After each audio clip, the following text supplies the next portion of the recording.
Katim Lapor, ABP Agus, mohon izin. Yang saya hormati dari Bidokes, yang dalam hal ini diwakili oleh tim dari kedokteran forensik, mohon izin Bu Tuti, terima kasih rawuhipun.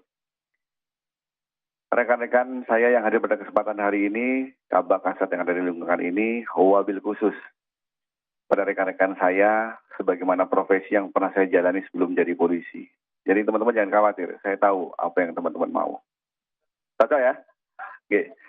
Rekan-rekan sekalian, pada kesempatan ini saya akan merilis tuntas PPT-PKP awal terhadap kejadian perkara yang terjadi kemarin, dan melalui kesempatan ini saya berharap teman-teman media mendapatkan jawaban dari pertanyaan yang kemarin ditanyakan kepada kami, yang kami dalami. Kemudian pada kesempatan ini, sebagaimana saya sampaikan kemarin, saya akan menjawab tuntas apa yang menjadi pertanyaan teman-teman kemarin.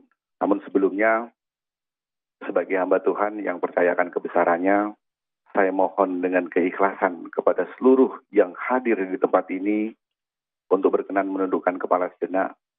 Kita mendoakan pada almarhum akibat kejadian kemarin. Menurut agama dan keyakinan masing-masing,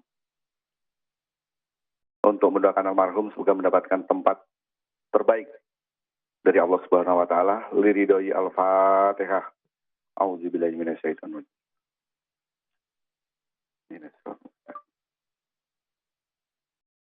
Amin. Selesai. Rekan-rekan, saya awali. Yang pertama, tentunya kami dari Polres Mojokerto turut prihatin dan berduka atas kejadian yang menimpa anggota kami, saudara M di Kecamatan Puri.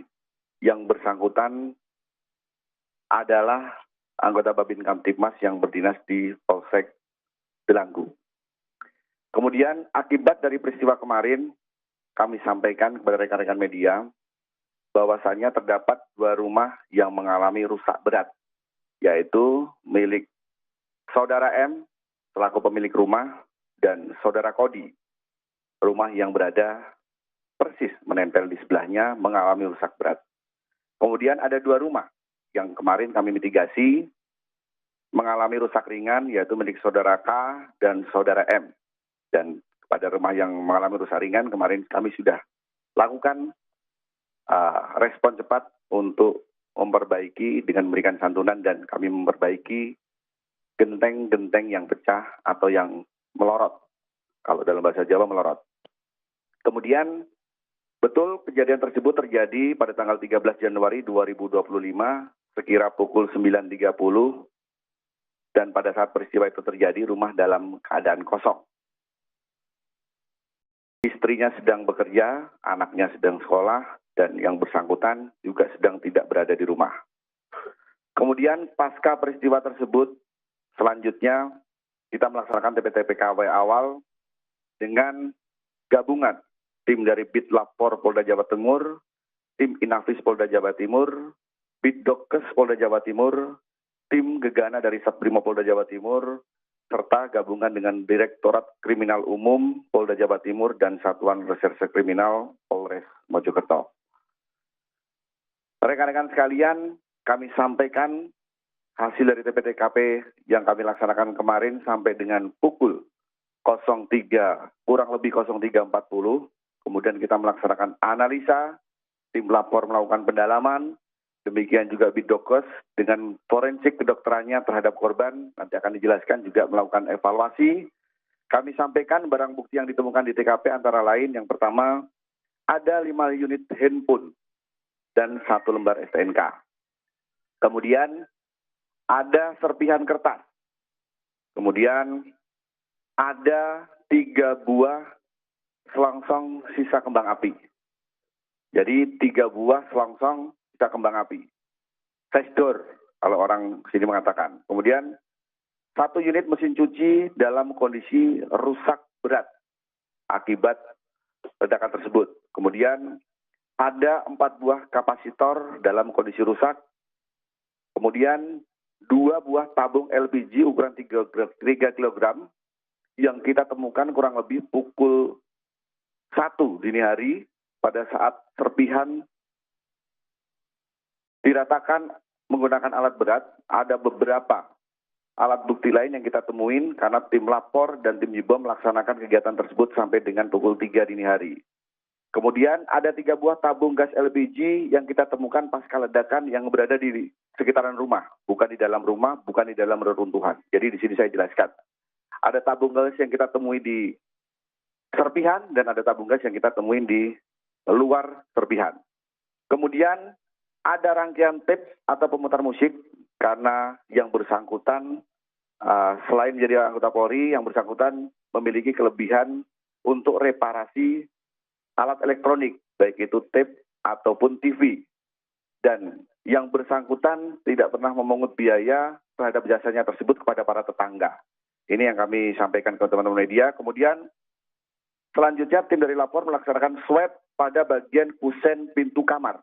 Jadi ada kusen pintu, beberapa kusen pintu dilakukan swab. Kemudian yang terakhir yaitu swab terhadap baju korban. Tentang apa hasil swabnya nanti teman-teman dari Bid Lapor dan dari Bidokes yang akan menyampaikan.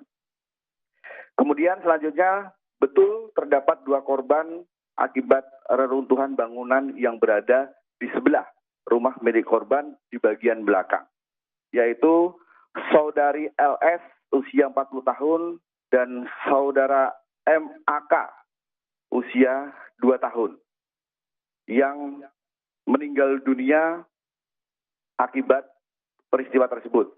Nanti akibat meninggalnya akan disampaikan dari Bidokes karena reruntuhan dan berada di bagian rumah, nanti lebih jelasnya akan disampaikan oleh teman-teman dari Bidokes. Kemudian rekan-rekan media kami sampaikan terima kasih di awal sudah membantu memberikan doa kepada almarhum, dan pasca kita menerima kabar meninggal dunia, selanjutnya kami bersama orang tua korban dan keluarga korban menyiapkan proses pemakaman, kami menemani dan tentunya dari sisi kemanusiaan Bapak Kapolda memberikan santunan kepada keluarga korban yang pada saat tersebut diwakilkan kepada Polres Mojokerto. Selanjutnya tim kami bentuk untuk mencari informasi terhadap akibat kerusakan yang ditimbulkan akibat peristiwa tersebut kepada tetangga-tetangga yang bersangkutan dan tentunya dengan unsur kemanusiaan sesegera mungkin apabila ada yang belum disampaikan terhadap kerusakan-kerusakan ringan akibat kejadian kemarin, kami dari Polres Mojokerto akan segera memperbaiki kerusakan-kerusakan di sekitar lingkungan karena peristiwa kemarin. Rekan-rekan media secara umum, ini yang saya sampaikan. Kemudian setelah ini saya persilahkan dari Bid Lapor akan menyampaikan secara teknis uji forensik yang dilakukan, pun demikian dari Bidokes akan menyampaikan tentang kondisi korban pasca kejadian kemarin. Kepada yang saya hormati, AKBP Agus, waktu dan tempat saya sediakan, kepada beliau kami persilahkan. Terima kasih. Assalamualaikum warahmatullahi wabarakatuh. Terima kasih Bapak Kapolres atas waktu yang diberikan kepada kami. Jadi bisa kami sampaikan ke rekan-rekan bahwa kemarin siang setelah ada kejadian tersebut kami ditelepon dari pihak Polres Mojokerto. Kami dan tim meluncur ke TKP dan selanjutnya melakukan olah TKP. Di sana kita menemukan setelah melalui olah TKP yang kondisinya runtuhannya agak terlalu banyak sehingga kita harus butuh alat berat untuk membuka reruntuhan tersebut. Kita mendapatkan barang bukti yang sudah disampaikan Pak Kapolres tadi. Jadi di sana kita menemukan di sekitar kamar depan, kamarnya saudara Moriarty itu, kita swab di pintu masuknya itu. Di situ kita temukan positif mengandung oksidator dan klorat, di mana klorat itu merupakan bagian dari isian dari bahan peledak kembang api atau sprengdor. Jadi kenapa itu sangat rentan, karena jenis klorat itu termasuk bahan peledak jenis low explosive, jadi dia akan sangat rentan sekali jika kontak dengan panas, gesekan, benturan, atau gedaran. Jadi itu sangat rentan sekali. Jadi nanti pemicu panas itu dari apa nanti akan kita dalami lebih lanjut, dan bibit-bibit yang akan kita dalami lagi di laboratorium forensik. Mungkin itu yang saya sampaikan. Terima kasih. Assalamualaikum warahmatullahi wabarakatuh. Terima kasih dari Bit Lapor atas penjelasan yang disampaikan terkait dengan temuan barang bukti dan apa yang berpotensi membuat menjadi ledakan itu ada, dan apa yang menjadi pemantik sudah disampaikan oleh beliau. Nanti akan saya buka tanya jawab di season terakhir. Selanjutnya, terkait dengan korban yang saya sampaikan bahwa betul ada 2 korban meninggal dunia, yang lebih spesifik terkait kondisi korban pasca kejadian bisa disampaikan dari Bidokes Polda Jawa Timur, yang pada kesempatan ini kami persilahkan dari tim forensik kedokteran Polda Jawa Timur untuk menyampaikan. Monggo, silakan Ibu. Terima kasih Bapak Kapolres. Assalamualaikum warahmatullahi wabarakatuh. Selamat siang rekan-rekan semua. Izinkan kami menyampaikan hasil pemeriksaan pada hari Senin tanggal 13 Januari 2025 pukul 11.00 sampai selesai yang kami kerjakan di instalasi jenazah RSUD Dr. Sukandar Mojosari. Pada pemeriksaan tersebut benar kami lakukan pemeriksaan terhadap 2 orang jenazah. Jenazah yang pertama atas nama anak MAK usia 2 tahun. Pada tubuh korban kami temukan beberapa luka lecet pada wajah, anggota gerak atas, pinggang, dan anggota gerak bawah. Kemudian pada jenazah yang kedua, jenazah atas nama Nyonya LS usia 40 tahun, kami temukan juga luka lecet pada wajah, lengan, dan kaki. Kami temukan tanda-tanda asfiksia merupakan tanda kondisi mati lemas, kekurangan oksigen pada kedua jenazah tersebut. Pada jenazah tidak kami lakukan pemeriksaan dalam, hanya kami lakukan pemeriksaan luar saja. Selanjutnya jenazah dilakukan perawatan di instalasi jenazah di RSUD Sukandar Mojosari. Demikian, terima kasih. Terima kasih Bu, sudah disampaikan terkait dengan kondisi korban pada saat tersebut, dengan kesimpulan meninggal dunia dan sudah dilakukan pemakaman pada saat hari itu juga. Sebelum maghrib dilakukan pemakaman dan alhamdulillah berjalan dengan lancar prosesi pemakaman, dan kami mohon doanya untuk rekan-rekan semoga almarhum husnul khotimah dan diterima di surganya Allah Subhanahu wa taala. Demikian rekan-rekan media yang dapat kami sampaikan. Saya tentunya membuka ruang tanya jawab pada rekan-rekan sekalian, walaupun saya yakin data yang saya sajikan sudah tidak menimbulkan pertanyaan, tapi saya dari muka-muka teman-teman saya melihat ada yang ingin ditanyakan. Saya persilakan. Monggo. Silakan. Oke, terima kasih. Untuk penyebab kematian, saya sampaikan di awal terlebih dahulu bahwasanya bahwa betul korban ini meninggal dunia, dan yang memastikan korban sudah meninggal dunia adalah dokter di rumah sakit.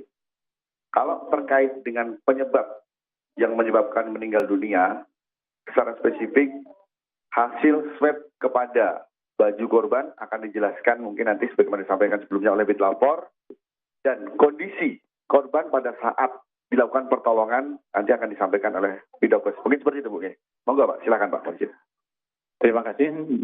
Dari tim Lapor telah melakukan swab pada baju korban dari ibu maupun anak. Jadi kita periksa, tadi kita lihat di baju korban yang ibu maupun anak itu kita swab, kita lakukan pemeriksaan menggunakan alat punya kami. Jadi hasilnya negatif. Jadi tidak ada bekas bahan peledak di situ maupun residu, dan kondisi baju posisi masih utuh, tidak ada yang bekas terbakar.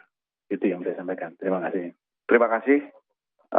Jadi kalau untuk kondisi korban, hasil swab baju yang terakhir dibagi korban tidak ada kandungan yang berakibat terhadap ledakan ataupun luka bakar. Tapi untuk kondisi, saya mau menjawab pertanyaan panjenengan, untuk kondisi pada saat tersebut dilakukan pertolongan, berkenan dari Bidokes menambahkan kondisi dan forensik medik apa yang sudah dilakukan. Silakan Bu, mohon izin. Izin, pada tubuh korban memang ditemukan utuh tidak ada luka bakar, seperti yang disampaikan tadi, bahwa tidak ada luka bakar, hanya ada luka lecet dan luka memar dan tanda-tanda kekurangan oksigen. Sehingga di sini kami dapat simpulkan bahwa pada korban tersebut sebab kematiannya adalah akibat reruntuhan sesuai dengan temuan pada tubuh korban berupa yang pertama tanda asfiksia berupa kuku biru dan perdarahan pada kelopak mata, kemudian luka-luka lecet yang sesuai dengan kondisi saat korban ditemukan yang tertimbun reruntuhan tersebut. Demikian, terima kasih. Terima kasih dari Bidokes. Berarti kondisi pada saat itu berdasarkan hasil swab di tubuh, di pakaian korban tidak ada bekas luka bakar atau bekas ledakan, tidak ada, namun karena reruntuhan. Terhadap korban, 2 orang yang meninggal dunia sebagaimana sudah disampaikan, terjawab Mas? Oke, terjawab oke. Jadi kondisinya bukan karena peristiwa ledakan tapi karena reruntuhan pada peristiwa tersebut. Silakan, ada pertanyaan lagi? Monggo. Gimana? Apa kandungan dari kembang api tersebut dan apakah itu bisa menyebabkan ledakan? Oke, baik. Saya mau menjawab pertanyaan saudara, tapi secara teknis mungkin yang lebih mahir, terampil, dan berkelas berbicara tentang kandungan yang ada di sesdor tersebut. Lebih tepatnya mungkin dari teman-teman lapor. Mohon maaf Pak, pertanyaan dari media seperti itu kami mohon dijawab sedetail-detailnya yang tidak menimbulkan pertanyaan kembali Pak. Saya persilakan.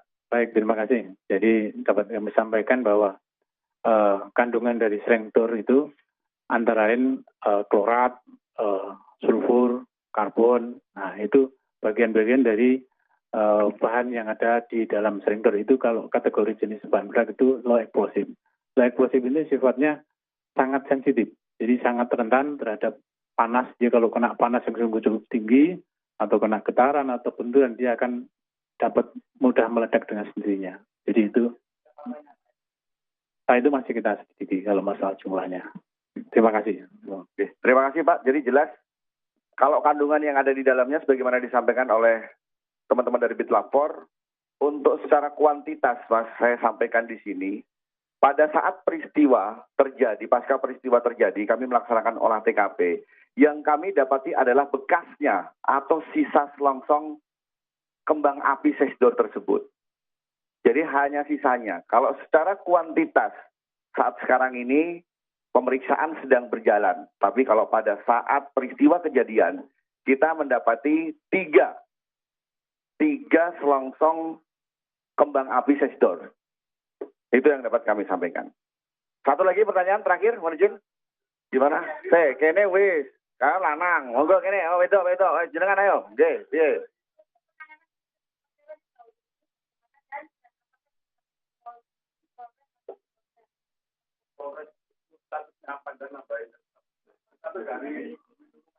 Oh, nggih. Alhamdulillah banyak yang antusias. Sayangnya saya nggak ulang tahun hari ini, jadi nggak habis berdaya. Baik, ice breaking teman-teman, supaya jenengan nggak terlalu sepanang. Baik, saya sampaikan terhadap perbuatan melanggar hukum yang dilakukan sehingga menimbulkan peristiwa tersebut. Pemeriksaan awal kami dari Satreskrim Polres Mojokerto sudah melakukan serangkaian pemeriksaan yang kemudian pemeriksaan lanjutan atau penanganan perkara ini secara pidana umum ataupun kode etik profesi Polri dilakukan di Ditreskrim Polda Jawa Timur dan Bitpropam Polda Jawa Timur. Tentunya saat sekarang ini fokus pendalaman kami adalah kepada pemilik rumah. Dan saya sampaikan kepada rekan-rekan media, kami Polres Mojokerto tidak pandang bulu. Senada dengan apa yang diperintahkan dari pimpinan. Polri tidak pandang bulu dalam melakukan penegakan hukum. Kalau itu memang terbukti kelalaian anggota Polri, kami akan tindak tegas. Baik itu secara peradilan umum ataupun kode etik profesi Polri. Demikian rekan-rekan, terjawab ya? Cukup ya? Cukup ya? Saya rasa cukup teman-teman, nanti lebih jelasnya.